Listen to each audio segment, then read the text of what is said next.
Urchinomics is about turning an environmental challenge into an economic, ecologic, and social opportunity.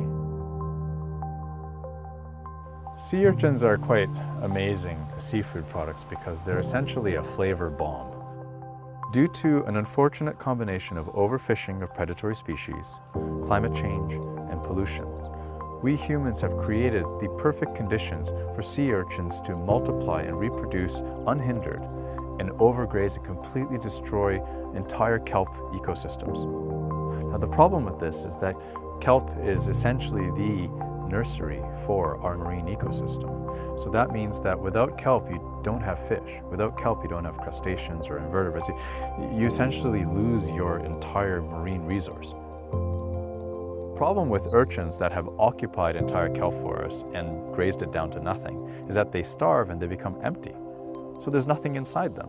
Fishers that are catching urchins have no interest in catching them because they have no economic value. So suddenly, an urchin baron can persist for decades or even centuries, preventing any type of primary production from ever happening.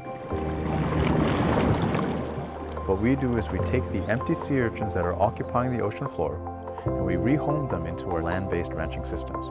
We then feed them between 5 to 10 weeks, and we turn these empty, destructive sea urchins into commercially valuable seafood. By creating an economic incentive for the fishers, we can get these urchins out of the water and allow the oceans to heal itself.